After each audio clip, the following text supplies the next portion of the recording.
Well, hello. This is the first of a series of Socionics videos. I'm doing this because I've been compelled by the members of World Socionics Society, a reasonably popular Facebook group, to answer some pretty loose questionnaire questions. Let me specify why they're loose as best as I understand it. Well, we are requested to discuss the elements. In MBTI you'll understand that there are 4 elements, technically 6. In Socionics there are 8. Just round about. So as the website seems to be having a few technical difficulties, I'm going to do my best. The fact that the videos I've seen so far tend to span about 11 to 20 minutes, I can ramble on a bit. It's a case of blagging it, right? So I've got 2 questions that one I remember vaguely from many sources. I remember it from the actual Associative Socionics test, which is not an official test, by the way. And I remember one of the members reading this, and it seems to work. It won't work for everybody. So I'm also going to ask myself a question that you may wish to reuse again. That is part of another system that I can't really say whether or not works, but it's a popular form of typology called Psyche Yoga, and it may or may not be as new age as it sounds, right? So the first question is, if you notice cracks in a plaster wall, what would the cause be? What would you do? Now I'm going to tell you something that I've cheated a little bit, because I actually asked somebody this question to measure her response, and actually it was interesting how she responded. Now the popular answer would be that the wall has cracked because of a drop in temperature and damp. It's a possibility, okay? So the plethora of possibilities are open. I'm not entirely sure. I'm lacking information, and I'll link the 2 questions together, because the Psyche Yoga question is technically fascinating, but also similarly stupid from a certain perspective, based on how much logic the person is applying. The logic that someone could apply to this question might be a 2-word expletive, right? So as I understand it, it's actually a change in the quality of the air. So it isn't the fact that the air is becoming more humid, it's the fact that it's actually becoming drier. So let's go back to I'm thinking the question that my father asked once about concrete, because we can gather in Britain that in most parts the air is rather damp, right? It rains usually once a week at least. But what would the mixture for cement be if somebody were in an arid country, or a country like Spain? Would they have to apply more water, because you have to take into account that it's hotter, there's more sun? Indeed, would you have to change the compounds if you were working in the summer? I don't know. I'm not entirely sure. I've asked some builders this, and they say, well, I use the same mixture I've always used, right? How much sand? Right, how much sand to apply? How much water to apply? Okay. So, plaster. I am quite ignorant as to the chemical makeup of plaster. I also don't know whether or not there's a part missing, you see. What kind of wall will the plaster be applied to? Are we talking about a wall that's completely made of plaster, or a layer? My father would tell you some stories of plastering that it lasts for an awfully long time. And I've seen on the outside of buildings plaster that's cracking off. So it's that, I assume, given the information, it's due to a kind of corrosion. But I think this is only a small piece of information to go on, right? I would question that actually cracking can occur in relation to there being damp and a return to a drier climate. So I would look to see, is there any kind of dark discoloration? Is there water leaking from above? I don't think that most people would go to the lengths of testing the air moisture of any kind of scientific apparatus. So the question would really be open for the time being. I was curious. I was interested. I was considering reading up on why plaster cracks, right? But I didn't do so because I thought, that might be cheating. But the fact that I asked this person, she may well have been a plaster expert because she is actually a pharmacist. Okay. Now, this question 2 for myself, and you may reuse it because this is actually an official Psyche Yoga question, right? Question number 2. Are you ready for it? This is stupidity and illogic factor 10 from a certain perspective. When I heard this, I got very irritated because I thought, how the hell would anybody answer this? It's perplexing in ways that the plaster question isn't, because it could be answered in 1,000 ways. But actually, I think that to give a satisfactory answer to something like this, somebody needs to be an expert. So I am not qualified to answer this question either. I'm not a plasterer. I'm not an artisan of any kind, and I'm not an artisan of this kind. Right. The second question, Psyche Yoga question with a trademark after Psyche Yoga. I'm going to be advertising some other typology systems after the questions. Be prepared. So you're going to get a lot more from this video than just Socionics. I'm going to talk about the systems that actually work. Right? So I won't say anything about Associative Socionics. So how would you, Stephen Terry Parker, how would you build a pyramid? Well, I must say I have never put a lot of mental energy into this particular question. Well, actually, I have, because somebody asked me this question a year or so ago, and I was actually quite. I felt rather put on the spot, if I may answer that, right?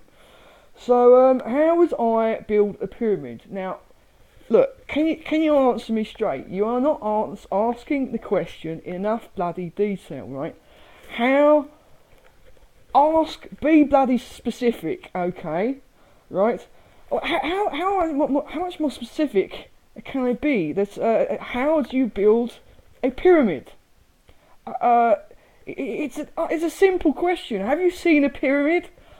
Of course I've seen the pyramids. You have these particular chocolates called pyramids. That technically is a pyramid in terms of its structure. Are you asking me to build one of the great pyramids, like the King's Pyramid? Is that what you're asking me to do? I think that's quite obvious, isn't it? Pyramid. I'm not going to ask you to make it out of feces, am I? Well, alright, okay, yeah. So, right, for fuck's sake, excuse my language. So I'll start. I'll ask myself the question, right? A pyramid, okay. based on the idea that I, Stephen Parker, have been requested to build a pyramid in style, as close to the specifications, again are lacking, as close as I can get to the pyramids in Egypt, right? And I feel that my IQ has dropped as I'm answering this question. So, right, excuse me. I hope I'm not blowing on the mic too much. So, how would I build a pyramid? Well, I'm going to go back to my questioning the question, if I may. You didn't specify how big the pyramid would be. You said that it would be structurally similar, as close to the Great Pyramid. You didn't say that it would be a Great Pyramid. You said that structurally it would be as pyramids are. Now, I don't know what is actually wrong with you, Interrogator Parker, because you do realise that there are actually chambers in these pyramids that people have not successfully explored. So how could I build a pyramid? But okay, how would I do it? Question 1, and I'm not an architect, you're trying to make me look stupid, aren't you? 1, I would run to the top of the pyramid, I would paint a number 1 on the top stone. In fact, I would employ many people to number the stones of the Great Pyramid. I would have a custom developed, possibly, piece of software to juxtapose all of the bricks. And then, as I realised it would take many years to make it, you asked me how I would make it. You didn't say if I'm able to make it, so theoretically. So I would say that the logical way would be to make a scale model of a pyramid. Now, as one of the chambers to the pyramid, actually I remember that the name of the robots that they sent into the I believe it was the King's Pyramid, the Great Pyramid, they sent a robot that was called Nomad. Now, Nomad did not manage to go into the shaft. The shaft in this particular pyramid is a matter of much discussion. Is it an air vent? If you ask people like conspiracy theorists, so-called excuse me, so-called alternative historian, i.e. quack historian, Mr. David von Däniken, then you would come to the conclusion that the reason that this robot didn't go into the chamber, the main chamber, is because the scientific community, the evil powers controlling the press, would not allow the big secret to be revealed. And that is there's a book with all of these pages stuck together, these pages, these thin sapphire pages, it's like the so-called Book of Mormon. But actually they ran out of money or some other calamity, so the little robots called Nomad, was not sent any further down the passage. So that's it. I would say that I would create a pyramid with a minimum effort to myself. As I'm lacking the know-how to create a pyramid, I would request that other people that know how to build a pyramid would build the pyramid. That seems like the logical way, and I would supervise the whole project, and I would take credit for it. So back to the other questions. Right, so I'm going back into my own character here, my own persona.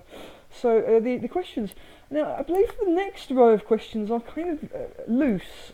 So what particular elements do I favour? Right. Well, I'm going to say that the elements that I'm most, let me say, acquainted with would be I don't like the acronyms for the elements. So I'm going to say the whole word, right?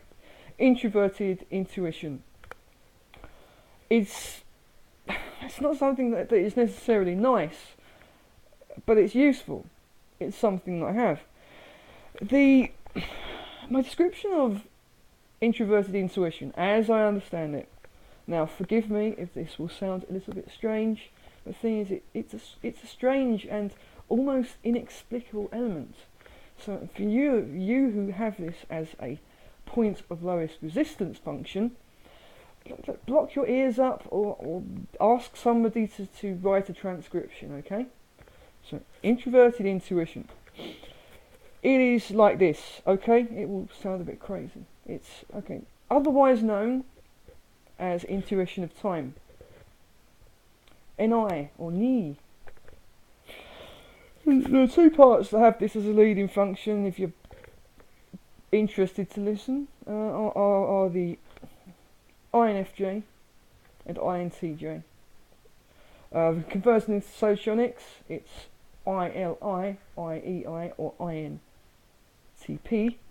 small p, and INFP, with again a small p. It will cause people to, it will manifest in ways of describing things, like I can see how this is going to turn out.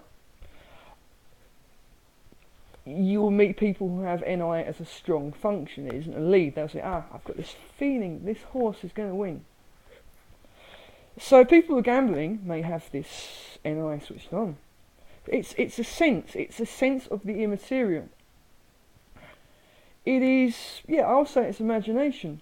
It isn't necessarily ingenuity. I would say that it's an intuition of the apparently immaterial. So it can't be sensed in of itself. It will be sensed in another element, as I understand it. It's a gut feeling that I just feel drawn to this.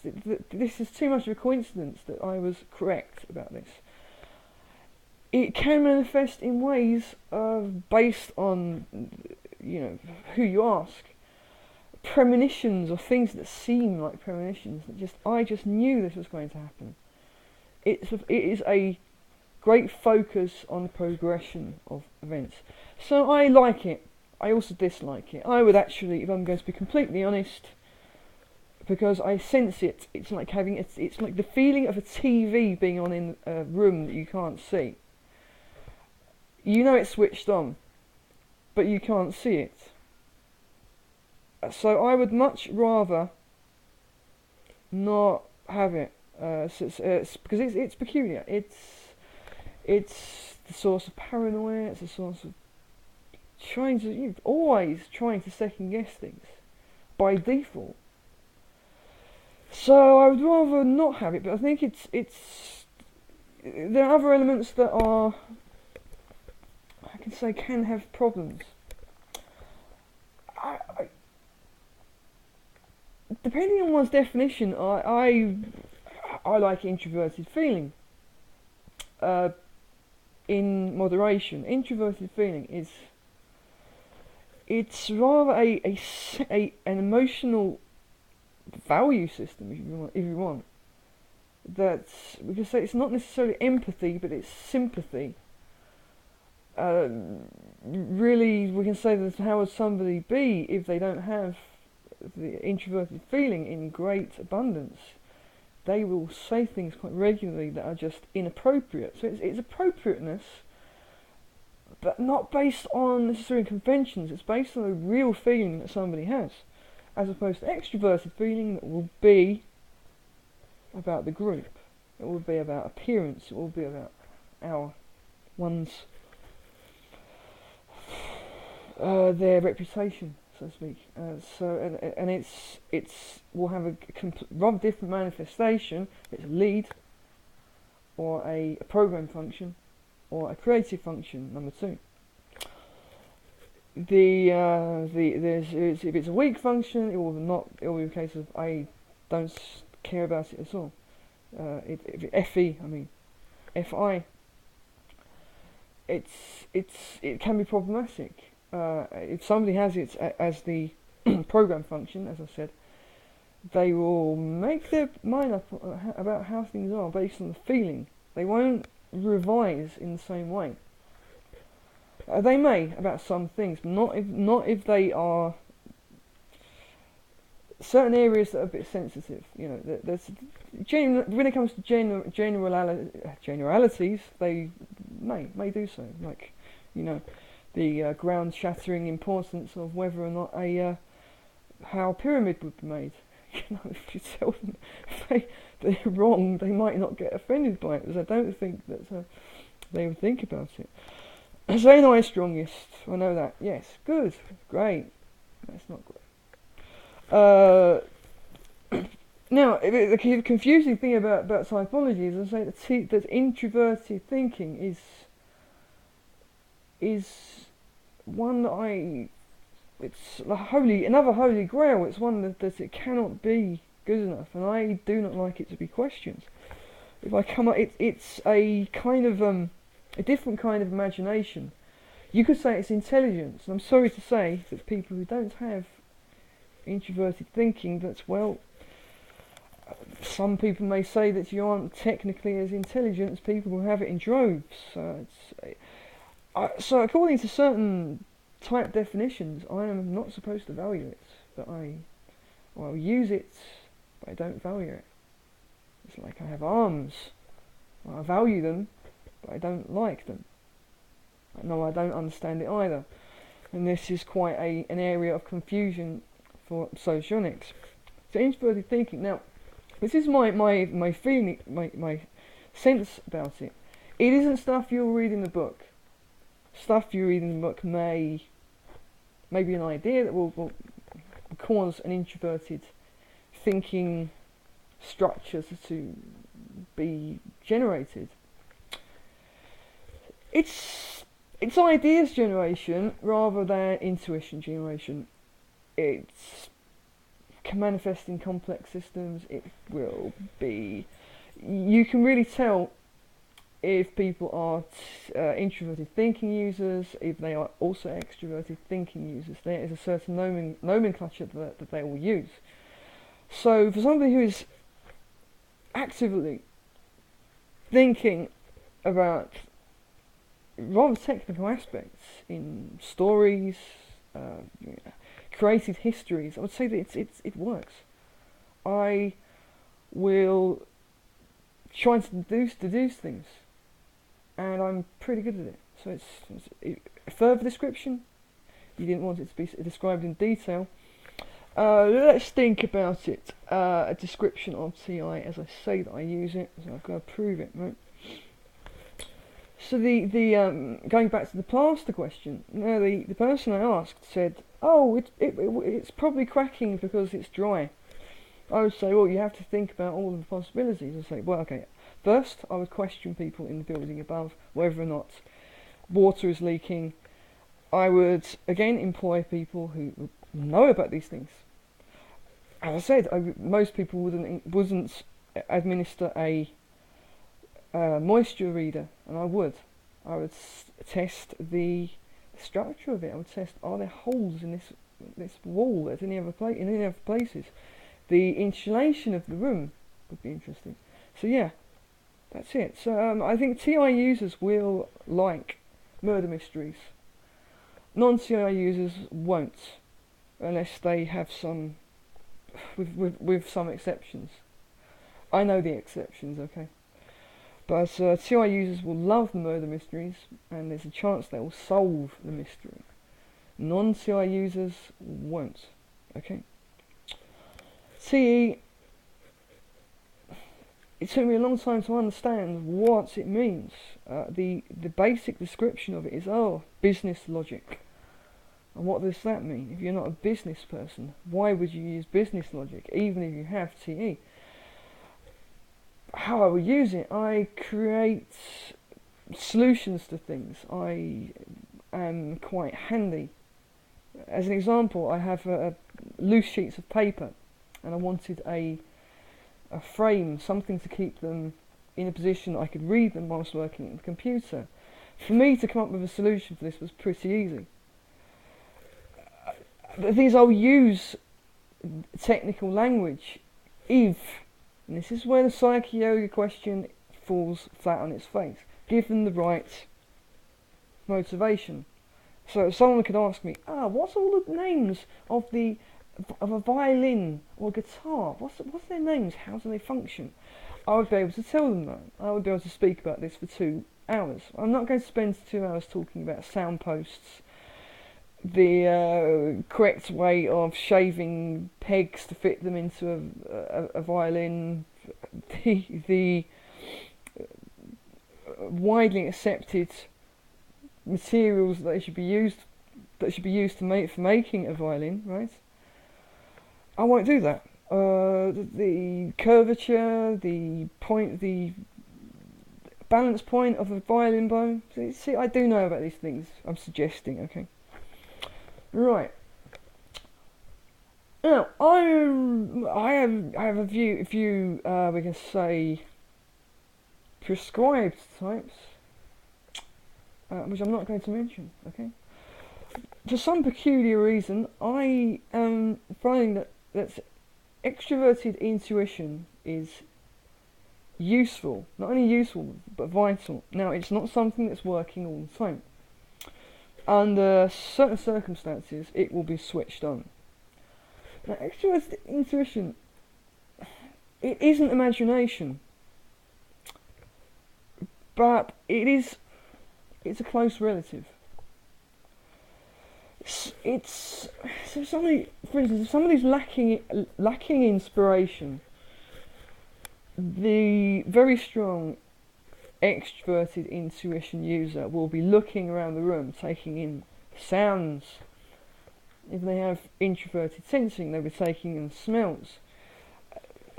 They will look at the posture of people. They will be almost unconsciously making mental notes of what people are doing. So I have, but as I'm saying, as you can tell, it's something that I will use as a form of entertainment almost. But I think that it's something that can be developed, and it's very useful for me because I have to create film scripts and I have to write psychology papers. I have to, as a form of employment, create profiles based on Kersey and MBTI and other systems, right? So I have to look for these cues. So my extroverted intuition has had to be improved upon.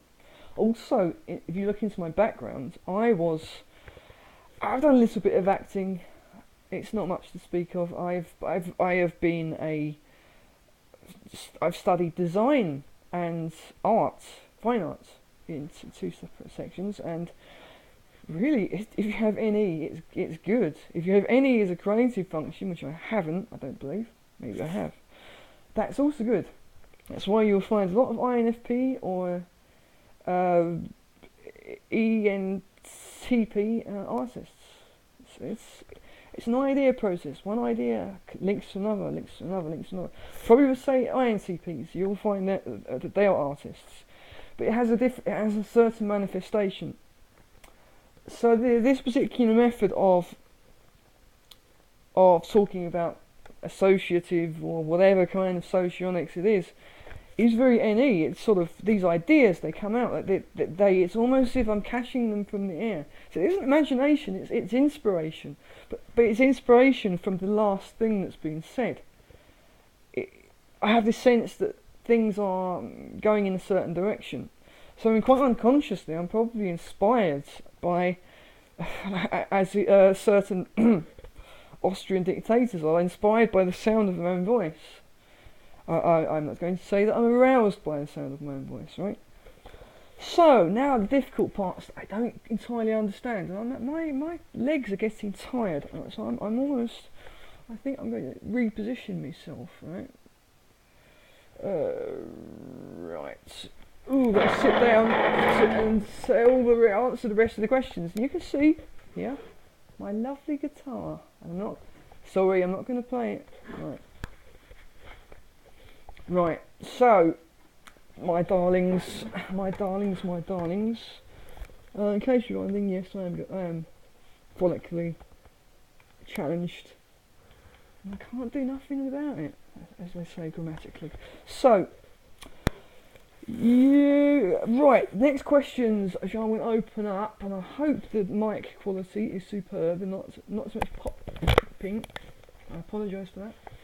So I've got a mic cut-off here, which everybody should have, so I'll have to remember this the next time I am going to say an expletive. Alright, I'll say next time an F word like fuchsia comes from my lips, is about to be formed by my mouth, I will press this. Okay.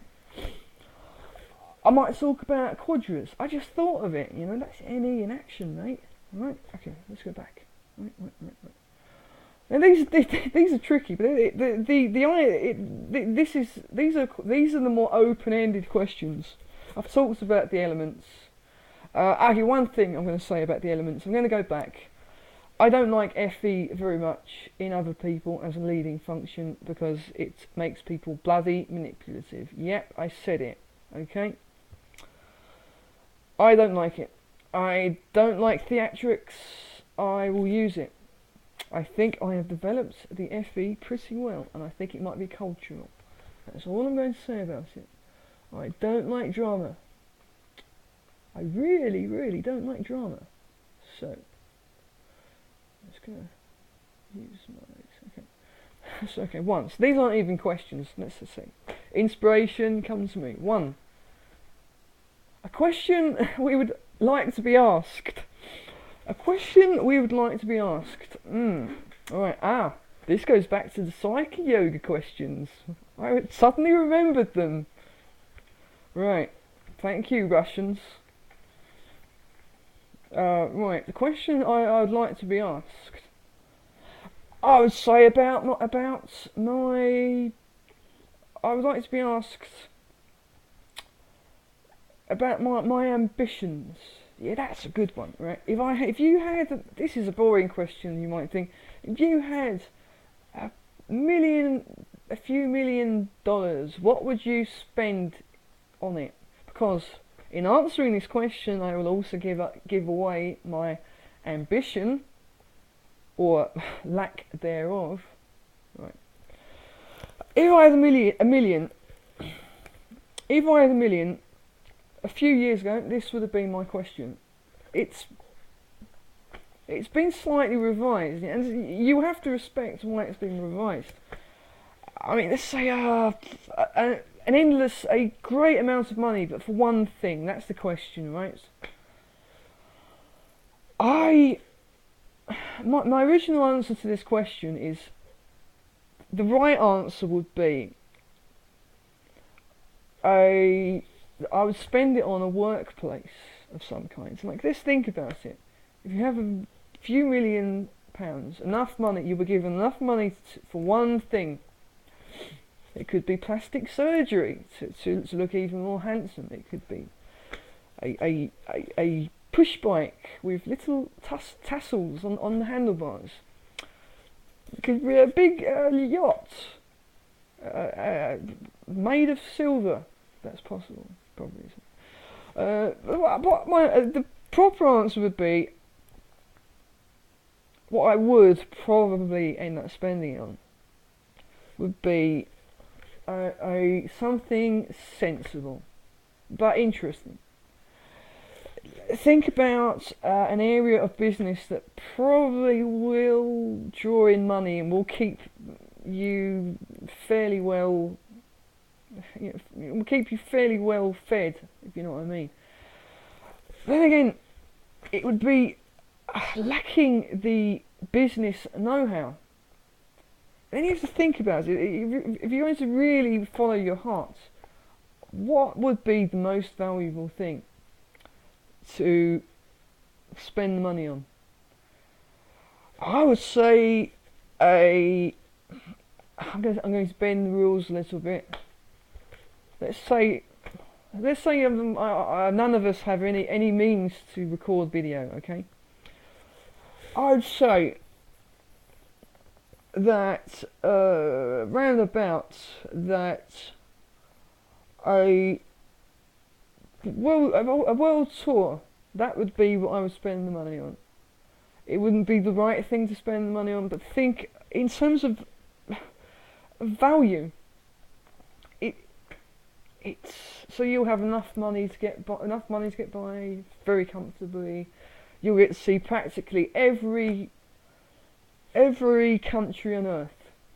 Think about it. If you spent this money, right, and you on something that you thought, yes, this will be the right thing to spend it on. Yes, this will keep me running. This is a sensible option. Yeah. And then you're on your deathbed, and you've only visited Benidorm or Bognor Regis. You think, damn. Well, people, if you haven't reached 35, regardless of the conundrum of getting a few $1,000,000, pounds, euro, whatever you want, you're going to think like this anyway. Sorry, you're going to think like this when you hit 35. All these things I could have done for the past 5 years, and how little time.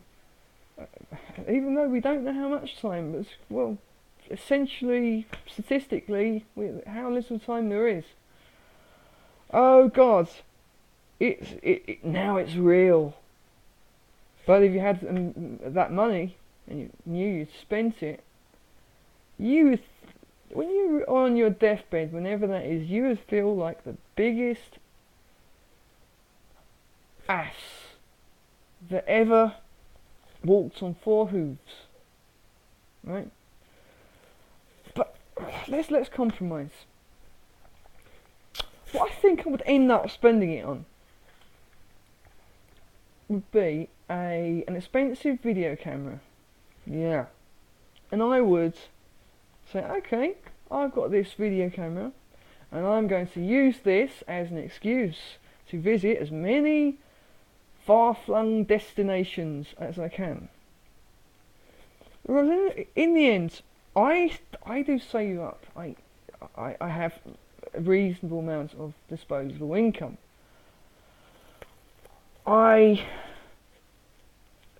don't squander money so much, but it's an illusion that there is an endless supply of it, right? And it's not.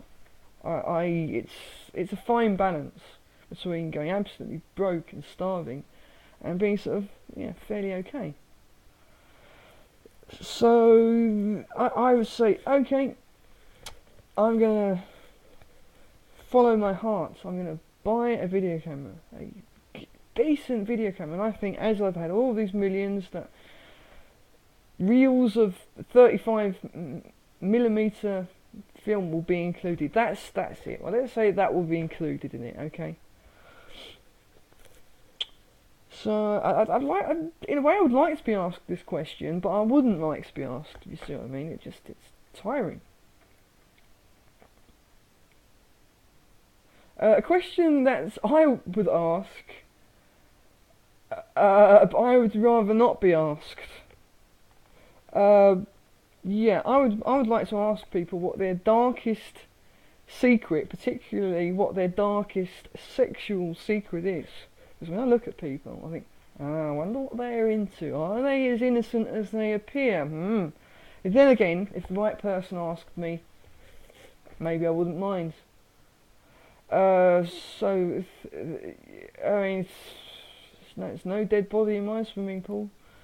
A question that we would never wish to ask or answer. Never wish to ask or answer. It's something like this. I would hate to be asked, why don't you want to get? Why aren't you married? Why do you live as you do? And I hate it. Why are you there? Why do you live in this country? Why don't you earn so much? And I wouldn't ask people that. I would ask them with genuine interest, what do you do? and they say I'm out of work, I wouldn't push it. So don't question, don't question me on this, right? I got a very bad argument with somebody. He said, you know, that's not a real job. That's not a real job. Doing typology, that isn't a real job. Boring people. So, other questions that you shouldn't ask. Ooh, which of your parents do you like the most? I'm still awful answering it. And I in a way, I don't want to know about other people's families. Another question.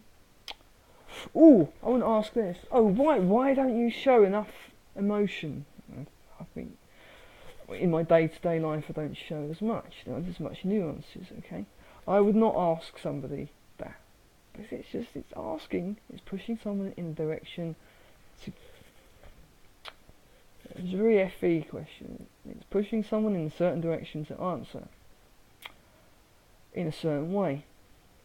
But as I'm tired, and there aren't any real questions, shortly I'm going to end this silly questionnaire. Before that, product placement, and I'm not getting subsidised for these product placements yet. These are the latest books that I've bought, courtesy of Benjamin David, who gives me a lot of recommendations.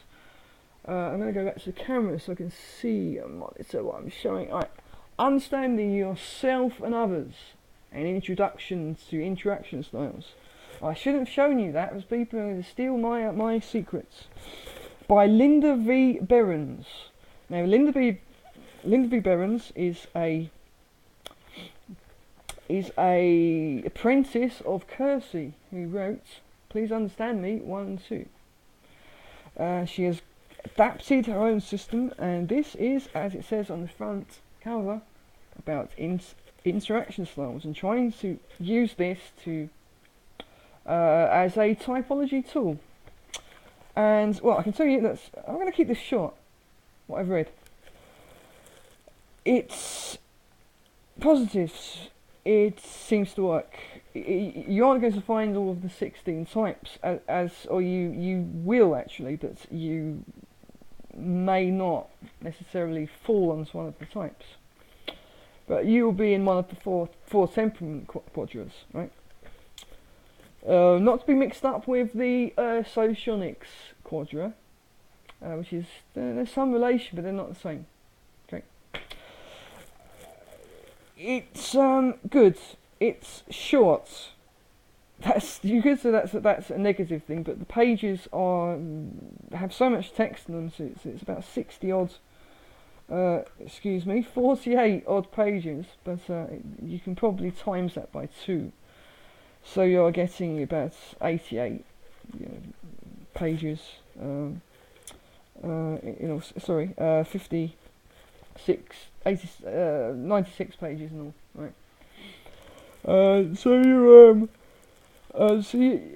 It's useful, but very early on, the author's thought processes are quite lucid.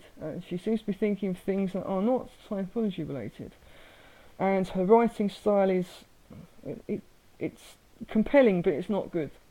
So it's readable, but she's no writer. But she's talented, and this is useful. I believe I've bought another one in the series, and it's expensive. I'm going to sell this when I finish reading it. Next one. Oh no, you people are going to kill me. I've got one more book after this to review. And I'm not getting subsidised for this, right? And you can tell that was a good example of how bad I am at giving reviews, especially when I haven't read it to the end. I'm going to say that. This one I have read to the end. Now, for those of you who are not, who have heard about this system and it's in a bad light. I bought this book by accident. This is What Type Am I? By the genial Rennie Barron, author of Enneagram Made Easy And I am your type, am I yours? And I bought this accidentally, and I'm very happy I did. This book is MBTI based. It has rather fair type definitions. It's something of has a self-help approach, in that it gives a lot of advice. It's set out rather like the. If you've read it, the Enneagram books. So it offers advice in terms of temperaments. It says advice for NTs, which can be a little bit of a generalisation. It will give advice by type. Some of the type definitions are a little bit shoddy, but on the whole they're fairer than you would expect, considering it's MBTI, and the type definitions can be a bit narrow. So it's all encompassing. It has a bit of Enneagram included, and the thing I have to say that actually is worth buying this book for is, well, it's an introduction to MBTI. It's better than the internet. Is the illustrations are superb, and they really do set the tone for it. A short description of a book that you probably don't own, and I'm hoping to get some money in the post to pay for my copy. Neuroscience of Personality. Look at the lovely print on demand quality. Maybe we'll be able to see how the text type, the print quality. No, it's not that bad. It's okay. Well, this one isn't short on pages. It has about 190 pages. No, excuse me. It has 186 pages. Now, this attempts to bring typology into the realm of science, or the realm of science into typology. They use the MBTI types largely. They will early on. Dario Nardi, who wrote this book, by the way, gives his brain savvy insights by parts of the known brain. The brain scans are not, and he admits this, are not the most elaborate and detailed as they could be. They don't go into the deep brain, and there is not colour coding, which I personally didn't mind too much about. Print on demand. But some of the things that are detailed in this book are unique to me, new to me. In terms of things that I have experienced, such as the introverted intuition, how the NI user will go into the heavy NI user will go into a trance state that doesn't turn off the brain. It will cause the whole brain to light up like a Christmas tree. They will be in a whole brain state, whereas usually people are in a marginal brain state.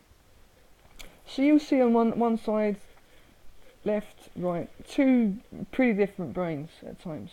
Sometimes they're rather similar. You'll see INFJ and INTJ next to each other. And there are some similarities, there are great differences. But what it does very well and very eloquently is to describe what each section of the brain works and which types have this stronger. And you'll say, oh yes, this is strong, this is a 5, this is a 4. I don't know if I've managed to incorporate the test in and to correlate it with the brain scans yet, but it's interesting. You almost, when reading this, you think, well, it's one thing to do the tests, I want the scans. There's a third book that hasn't been published yet, and it's called Jungian Typology After the Crash by Curtis Avon. That's the working title, right? And I am not writing this. I'm going to illustrate it.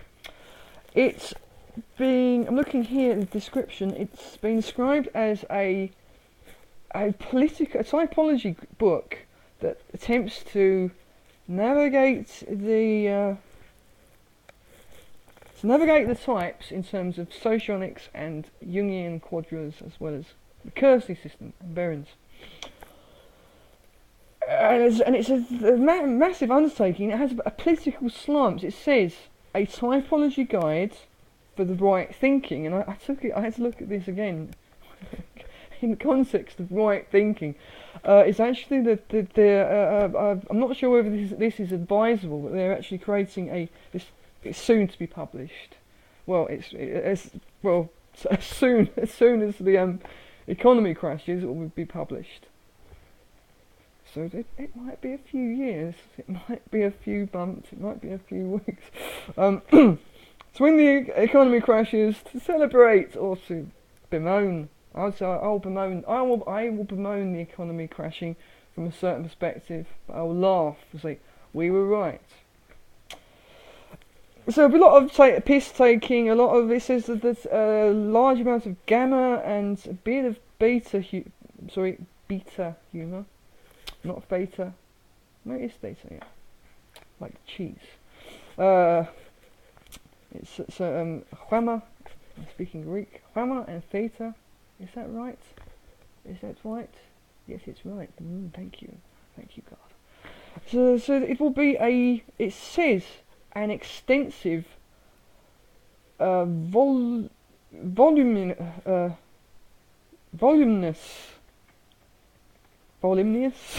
guide. It's probably there's a lot of pages. I hope not too many pages. Yeah, so it will be many pages, and